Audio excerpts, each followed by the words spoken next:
রায়ের অফিস থেকে লেট করে ফেরার সুযোগটাকেই এবার কাজে লাগিয়ে অনির্বাণের সাথে ঘনিষ্ঠ সম্পর্ক গড়ার চেষ্টা করলো কোয়েল। হ্যাঁ বন্ধুরা, ভিডিওতে লাইক দিয়ে দেখতে থাকুন।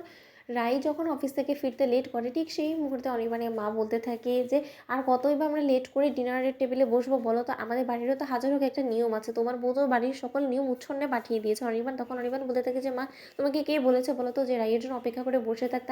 ইনফ্যাক্ট আমরা কেউই অপেক্ষা করে বসে থাকবো না, কারণ বাড়িতে একটা অসুস্থ মানুষ আছে, আর তার জন্য এরকম করে দেরিতে খাবার খাওয়াটা মোটেও ঠিক না। তাই আমি বলছি যে আমরা সকলে মিলে আমাদের ডিনারটা সেরে ফেলি। অন্যদিকে কোয়েল বলতে থাকে যে অনির্বাণ, আমি তোমার ডিনারটা বরঞ্চ সার্ভ করে দিই। অন্যদিকে অনির্বাণের ডিনার সার্ভ করতে গিয়ে সেখানে ঘুমের ওষুধ মিশিয়ে দিয়ে কোয়েল বলতে থাকে যে অনির্বাণ, একবার শুধু তুমি তোমার ডিনারটা সারো, তারপরে আর তুমি নিজের জ্ঞানেই থাকবে না। আজকে তোমার উপরে পুরোপুরি কন্ট্রোল থাকবে আমার। আমি আজকে তোমাকে যেটা করতে বলবো তুমি সেটা করতেই বাধ্য হবে। আর এই সুযোগটাকে কাজে লাগিয়ে আমি এমন কিছু ঘটানোর চেষ্টা করবো যার পরে কিনা রাই আর কোনোদিনও তোমার দিকে মুখ ফিরেও তাকাবে না। আর সেই সুযোগটাকে কাজে লাগিয়ে আমি গোটা বাড়ির মধ্যে ডেরা বেঁধে বসে যাব। তখন আমি দেখবো যে তোমার এই মা আমাকে কি করে বাড়ির থেকে তাড়ায়।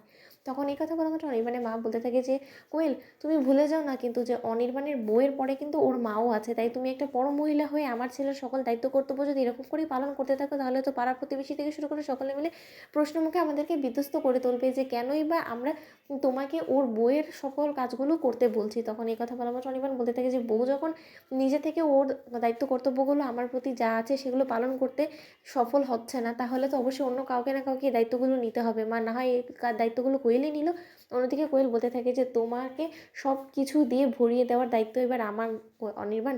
অন্যদিকে অনির্বাণ বেডরুমে যাওয়া মাত্রই কোয়েল বলতে থাকে যে অনির্বাণ, নিশ্চয়ই তোমার খুব ঘুম পাচ্ছে, তোমাকে বরঞ্চ আমি ঘুম পাড়িয়ে দিই।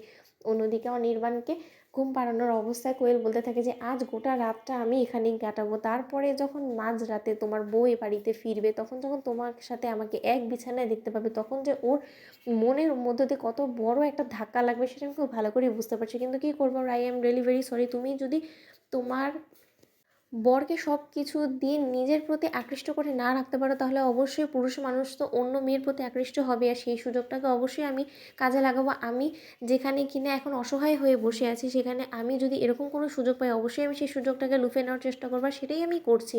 অন্যদিকে নীরু বলতে থাকে যে কোয়েল, কাল রাতে তুমি এই সুযোগটাকে হাতছাড়া করেছো, কিন্তু আজ রাতে মোটেও সুযোগটা হাতছাড়া করো না। দিদিভাই ফেরার আগেই তুমি অনির্বাণ দাদাভাইয়ের উপরে সম্পূর্ণরূপে কন্ট্রোল নিয়ে নাও, তারপরে আমি দেখবো যে রায় দিদিভাই এবার এই বিষয়টাকে কীভাবে হ্যান্ডেল করে। কারণ ও তো সবসময় দেখায় যে না, ও যতই দুঃখ কষ্ট পাক না কেন ও কোনো কিছুই কারোর সামনে প্রকাশ করে না, কিন্তু এই দুঃখ কষ্টটা ও মোটেও ওর মনের মধ্যে চাপা রাখতে পারবে না। অন্যদিকে অনির্বাণের ভাব বলতে থাকে যে না, কোয়েল নিজের রুমে নেই কে, কিন্তু এই মেয়েটা গেল কোথায়? এই মেয়েটার হাব ভাব দেখে আমার মোটেও সুবিধে বলে মনে হচ্ছে না। আবার না আমার ছেলেকে নিয়ে নতুন কোনো স্ক্যান্ডেল দাঁড়া করিয়ে দেয়। তো বন্ধু, ভিডিওটা ভালো লাগলে সাবস্ক্রাইব করতে ভুলো না।